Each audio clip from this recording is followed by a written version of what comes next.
Styner, doctor of medicine. Tonight's story has the title, And There Was Darkness, and There Was Light. Part 1. Guardian of birth, healer of the sick, comforter of the aged.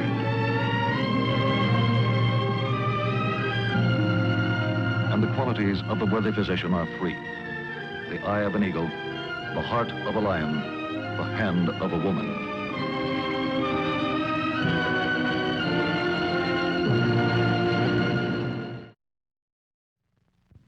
Our actual case history tonight concerns the field of psychiatry, the science of mental disorders. The object in point, a crucifix. The case in point, Frances A. Dunbar. She's 30 years old, married, she's given birth to 3 children. But for Frances Dunbar, the fourth arrival seems to be an exception. Even before its birth, there's a dispute in the mother's mind. And finally, the strange paths of her distorted and disorganized mental processes lead Frances Dunbar to a bizarre and frightening conclusion. Her unborn child must die. It has to be destroyed. For the authentic, documented case history, the patient in question, Frances A. Dunbar. This is not her face or her voice, but these are her actual words. I am not a famous person, so my story can have no value for that reason. My story is important because I am a human being, and because I went through a terrifying ordeal common to thousands of other human beings. What happened to me and to them can happen to you. It should not. It need not. This was to be my 4th baby, and I had great hopes for it. Not only because I love children, but because I thought with the birth of a baby would come automatic release from the fears that plagued me. Vague fears, indefinite, intangible. I was afraid, but most of the time I didn't know what I was afraid of. Where or how or why these fears began, I didn't know. But I did know that they were growing and increasing to a point where I could no longer cope with them. I'd heard from a neighbor of a case in which the birth of a baby had restored health to a sick mother. So I hoped and prayed it would happen that way with me. But the more I hoped, the more afraid I became. Afraid that it wouldn't happen that way with me. More and more afraid that as soon as my baby was born, I would surely and certainly kill it.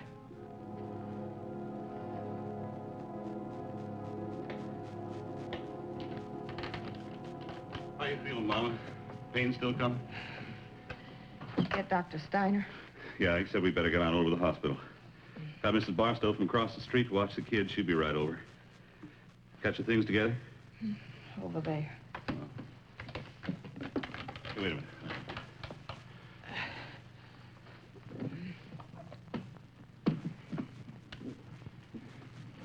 Wait a minute, Mama. Let me get that for you.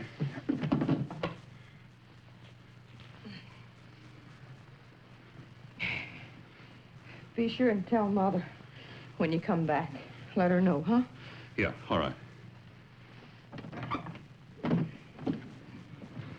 Take it easy, Mama. We got along this far. We don't want nothing to happen to that baby now.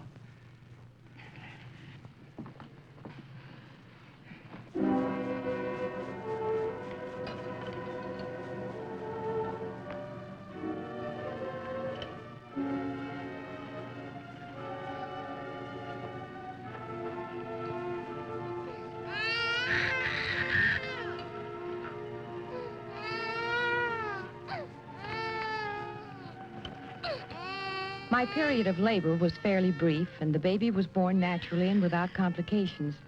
Actually, it was the easiest birth I'd experienced. And then they showed me my baby. Congratulations, Mrs. Dunbar. It's a baby girl. I'd had fears for the baby, even before the first time I saw her. But they were nothing compared to what I experienced in the days that followed. If I could only tell someone, anyone, keep the baby away from me. Leave her in the nursery. Everything would be all right. If the baby wasn't there, I couldn't do anything to her. Despite the fact I was not a member of the Catholic Church, I became very friendly with my 2 nurses, Sister Mary Frances and Sister Benedict. They seemed to take a personal interest in me. Even though a sense of shame and guilt kept me from confiding in them, somehow I think that they knew that something was wrong. One thing was certain. I couldn't possibly tell anyone. How could I explain what I had planned to do to this helpless infant beside me? What would they think of me? They were the same vague fears, nothing definite, nothing actual. I was afraid of dropping her, or picking her up and throwing her against the wall, doing anything to destroy her. I got sick to my stomach. I had feelings of drifting away, the same feelings I had before I even entered the hospital. I thought surely I was dying and the whole world dying with me, but it didn't happen. The nightmare went on. My roommate was Clara Castagnola, a generous, wonderfully healthy girl. Her maiden name was O'Riordan. Most of the time, I was too sick to even think of eating. But apparently Clara could think of nothing else. She ate everything the hospital diet offered, plus hamburger sandwiches and bananas, which her husband brought in. I tried my best to appear normal and well-adjusted, and yet I was deathly afraid to be trusted alone in the same room with Clara's baby.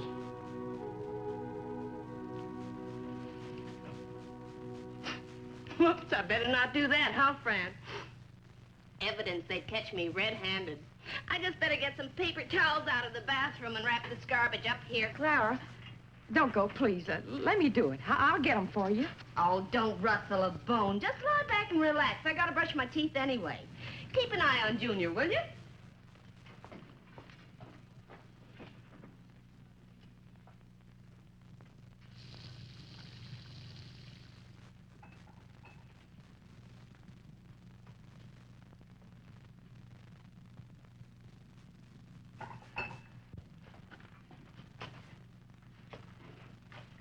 There, that'll take care of that. They won't catch on now, huh, Fran?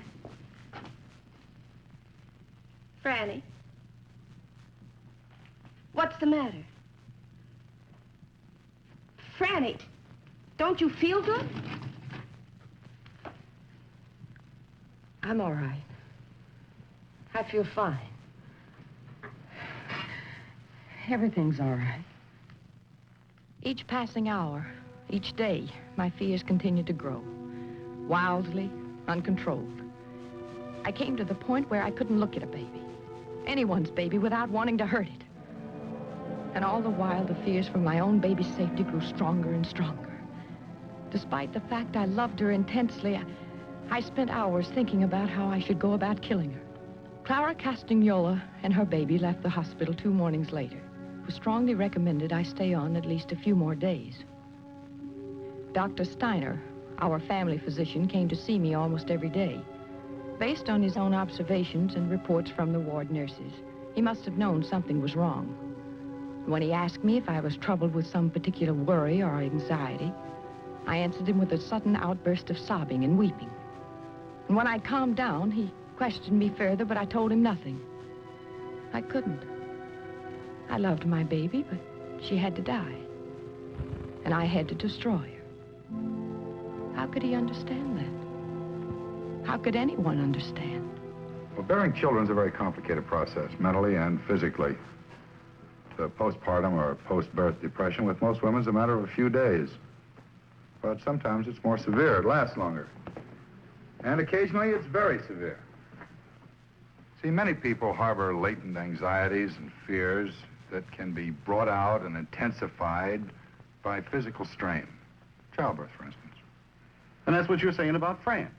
That her mind's abnormal. She's a little bit crazy. That's exactly what you're saying. No, that's not what I'm saying at all, Mr. Dunbar, because I don't know. I'm not a specialist in the field of psychiatry, but I do recognize that your wife has a definite mental disorder, and we have to see to it that she gets competent advice and treatment. Why didn't you come right out and say it, Doctor? You think Fran's going crazy? I wouldn't say that, Mr. Dunbar. I couldn't say it, because I don't know. Well, I do know, Doctor. I've been married to Fran for 11 years. I know her better than anybody. She's the same as you or me or anybody else. And nobody's going to tell me she's crazy. I don't care who they are. And I'm going to level with you, Doctor. I think this place is wrong for Fran. I think she'd be a lot better off going home. A lot better off. And I'm going to take her there tomorrow. Mr. Dunbar, I advise against it. I think you're making a bad mistake. Fran is sick. She needs help. She needs treatment. She needs psychiatric consultation. Well, I figure I know my wife, and I'll take that chance. Good night.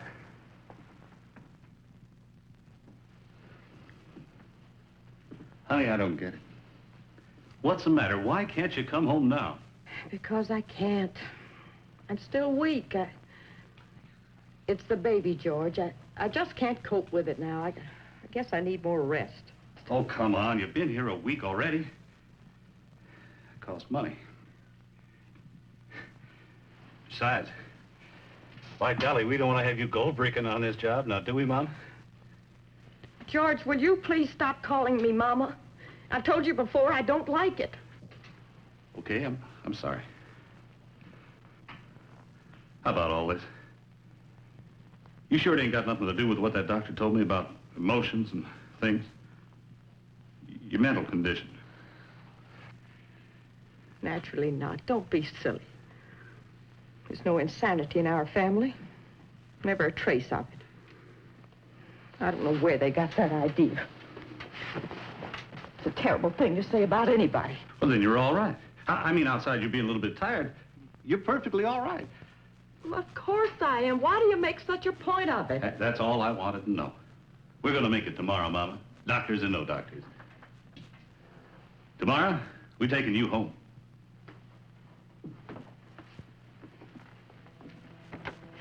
Tomorrow they would take me home. And they would take my baby home.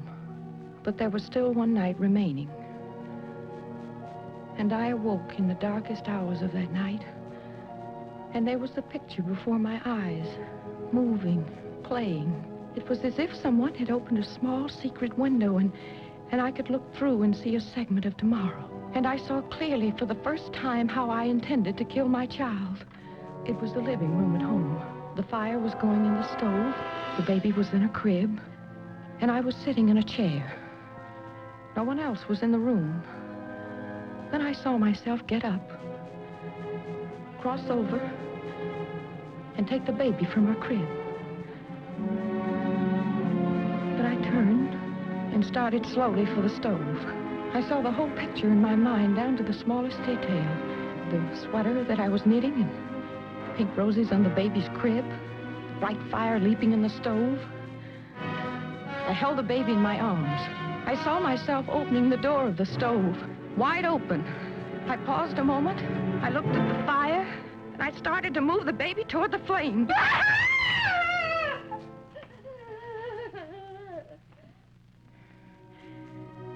Dr. Styner was the first to see me before I left the hospital. He repeated his disapproval of my leaving. He gave me one last lecture and prescribed a course of medication and got a promise from me I'd call him whenever I felt trouble coming on. It was a promise I had no intention of keeping. Mental illness, psychosis, insanity, we considered anything like that a social stigma, a blot on our family name. Despite Dr. Steiner's urgent recommendations and pleas to recognize my mental condition and to accept competent psychiatric help, all three of us, my mother, my husband, myself, rejected his advice on the spot. So we closed ourselves in. My husband, my mother, my children, my new baby. Hours fell into days, days into weeks. I didn't even talk about my fears anymore. They were too much a part of me. One particular week, it seemed my mind was in torture for all of eternity. But no matter what I did or thought, I still hadn't mentioned the idea of the stove to anyone. No, that was my secret. But the fears grew. I was helpless to do anything about them, and sometimes I really wondered if I wanted to. Finally, the fears obsessed me to such a degree where I could see myself going to the crib, picking up the baby and starting toward the stove. And each time the scene appeared before me in my mind, I'd see myself closer to the stove. And then I could see myself next to the stove. And finally, I could see the stove door open. And I could see the baby inside. These weren't the only images I created for myself. There were others, but they were fantasy. All of them silly imaginings. Mother kept telling me that, and so did George, and I kept telling myself it isn't real. It's silly, it isn't real. Use willpower. That's all it takes. Use willpower, of course. That's it. Willpower. Then it was the 5th of December. It was snowing outside. The children were in school, and my husband was at work. My mother was next door with a neighbor. And I was in the living room alone with my baby.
Doctor?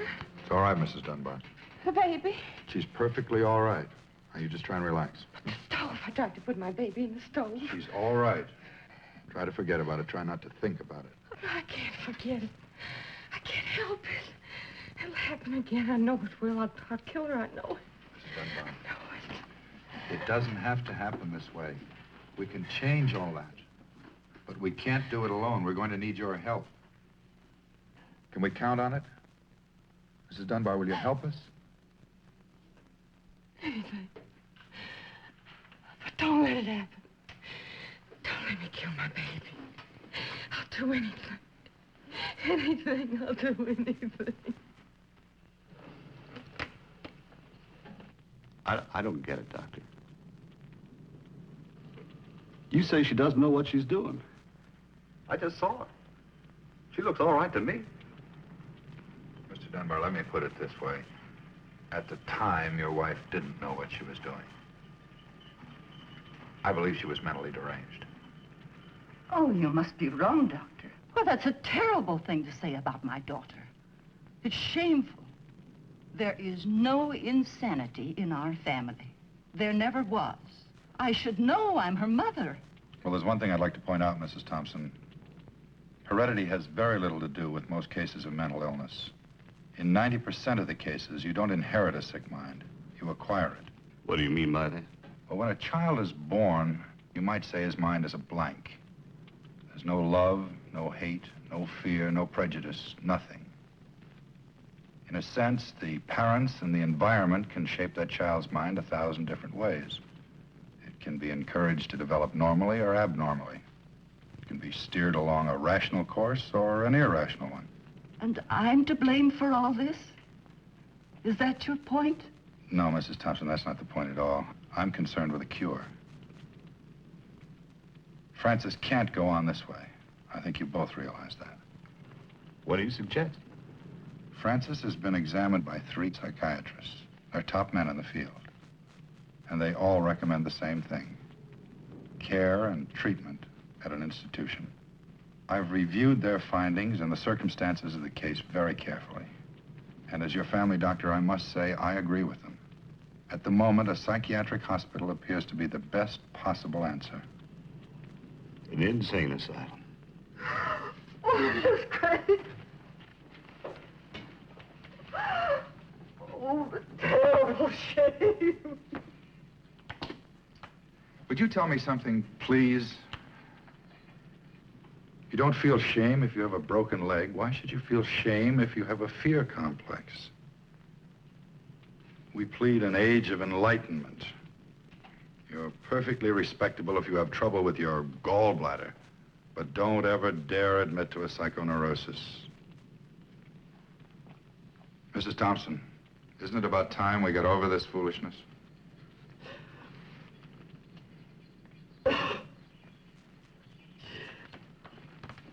It's never happened before.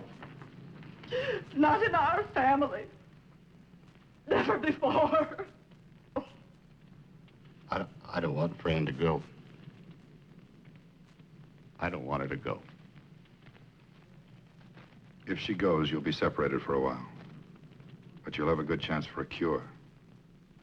If she stays here, you'll have to watch her every minute. And even then, there's a chance you may wake up some morning with a tragedy on your hands. A terrible tragedy. I leave it to you two. Which is the best way?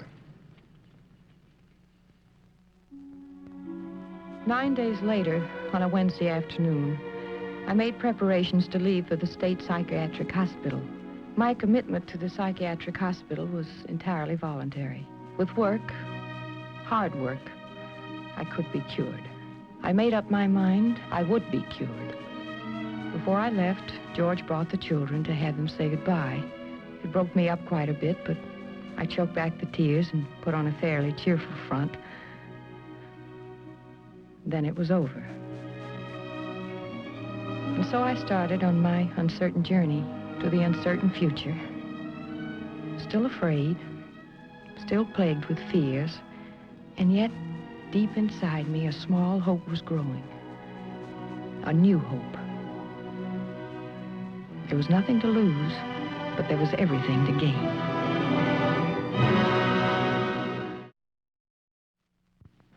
Thus, the first segment of Frances Dunbar's true story, documented from her actual case history. Frances Dunbar is neither alone in her affliction, nor is her case unique. And if the retelling of this story has helped only one person survive his own private nightmare of fear, it has served its purpose.